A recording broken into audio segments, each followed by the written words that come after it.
संजक और असंजक बल बता दें। हाँ, समान परमाणुओं के बीच लगने वाले आकर्षण पृष्ठ तनाव किसके कारण? ससंजक। अलग अलग चीज को चिपकाने के लिए, हाँ, असमान चीज को चिपकाने ससंजक, अलग अलग को असंजक का होना बहुत ही जरूरी है। असंजक का होना बहुत जरूरी। क्यों जरूरी है भाई? दूसरे चीज को चिपकाने के लिए, दूसरे चीज को चिपकाने के लिए जितना ज्यादा असंजक बल का मान रहेगा, वस्तु उतने ही अच्छे ढंग से क्या होगी? चिपकेगी। और जितना कम असंजक बल का मान रहेगा, वस्तु अच्छे से नहीं चिपक पाएगी। फेविक्विक का असंजक बल ज्यादा है, परमानेंट मार्करों का असंजक बल ज्यादा। तो जिस चीज का असंजक बल ज्यादा, वह चीजें अच्छे से चिपक जाती। याद रहेगा ना? अब आगे आज पढ़ाना है आपको कैपिलरी। क्या बताना है? कैपिलरी।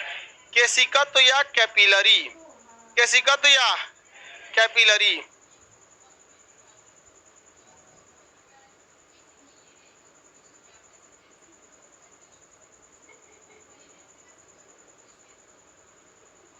केशिकत्व या क्या देखते हैं? कैपिलरी।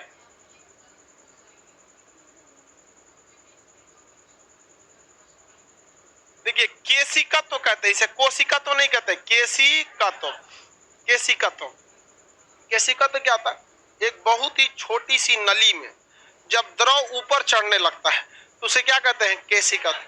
पतली सी नली में जब द्रव ऊपर चढ़ता है तो उसे हम केशिकत्व कहते हैं।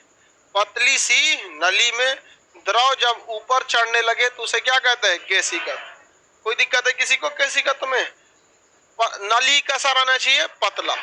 अब ये केशिकत्व कई जगहों पर देखे जाते हैं। केशिकत्व ऐसा नहीं है कि बस एक जगह देखा, कई जगहों पे आपको केशिकत्व के एग्जाम्पल देखने को मिले। जैसे लालटेन या लैंप जो होता था या दिया, उसके बत्ती से तेल ऊपर चढ़ने लगता है। ऐसा क्यों? केशिकत्व के कारण। उसमें कोई ग्रेविटेशन वगैरह नहीं है।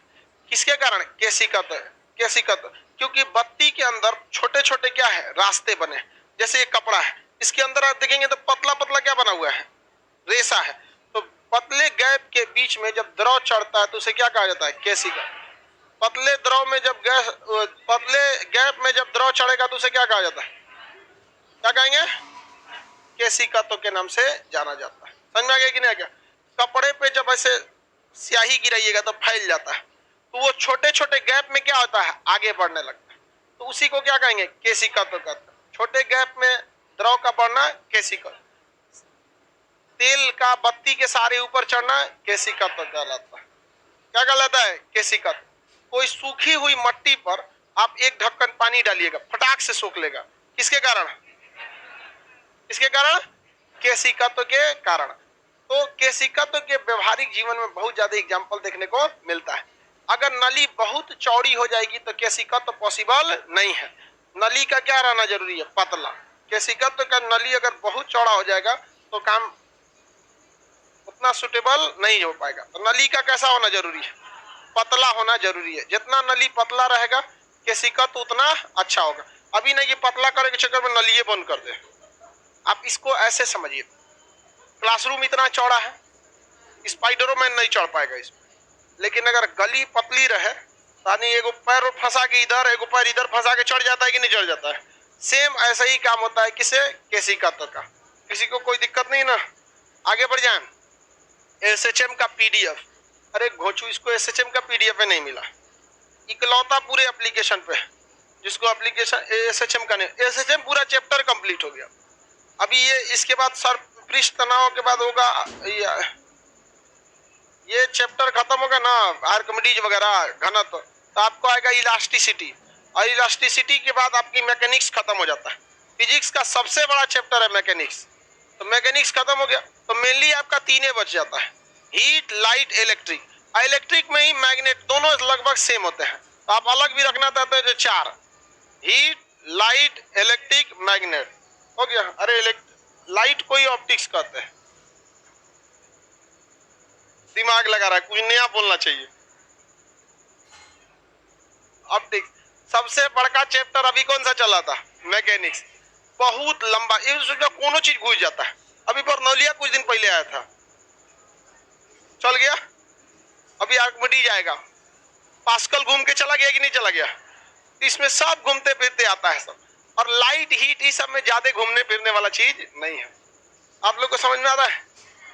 रिवाइज अच्छा से करते रहिएगा। जैसे मैकेनिक्स खत्म होगा, आपको 2 दिन तक टेस्ट लिया जाएगा मैकेनिक्स का, 2 पार्ट में। जैसे खत्म होगा तो उसके लिए अब क्या है, हम पढ़ाएं, आप लोग का काम है रिवीजन करना, उसको देखते रहिएगा अच्छे से। आगे बढ़ जाए। राहुल कुमार एसएचएम का पीडीएफ डाला जा चुका है, तुम्हारा मोबाइल खराब है, फेंक दो। बताइए ऐसे इसका आपका कैपिलरी का एग्जांपल समझ में आ गया कि नहीं आ गया? पारा नली में ऊपर चढ़ता है, कैसी का? तो बत्ती में तेल ऊपर चढ़ जाता है, सूती बस पर पानी से फैल जाता है, कागज पर स्याही डालते हैं तो फैलता है, कैसी का? आखिर कहीं ना कहीं जगह है फैलने का, तभी ना फैल रहा है। यानी कांच पे डाल के, लकड़ी पे डाल के देखिए फैलेगा नहीं, रेसा होना चाहिए, उसी में क्या होता है, फैल के आगे बढ़ जाता है। स्याही में ईंट या ढेला पर जल डालते हैं तो क्या हो जाता है, सूख जाता है, किसके कारण? कैसी का? तो घड़े में पानी रखते हैं तो थोड़ा थोड़ा बाहर आता है, किसके कारण? कैसी का? तो क्या? घड़े में पानी रखते हैं नहीं देखते हैं बाहर आ जाता है, तो किसके कारण? कैसी का? तो क्या? कैसी का? तो के कारण। समझ में आ गया कि नहीं आ गया? जड़ द्वारा पानी सोखना भी क्या चीज है, केशिका तो है। केशिका तो में कुछ चीजों को अच्छे से और समझिए। पतली नली द्वारा जल का ऊपर चढ़ना क्या कहलाता है, केशिका तो कहलाता है। जैसे तेल की बत्ती जो होती है, जिसमें स्याही लालटेन वगैरह को ऊपर चला दिया। हालांकि देहात में तो ढीबरी चलता है, खांसी की दवाई खत्म हुआ, वही में क्या बना दिया, दिया हो गया हम, और सूती कपड़ा मोड़ के ठूस दिया उसमें। समझ में? ढिबरी बोलते हैं लोग।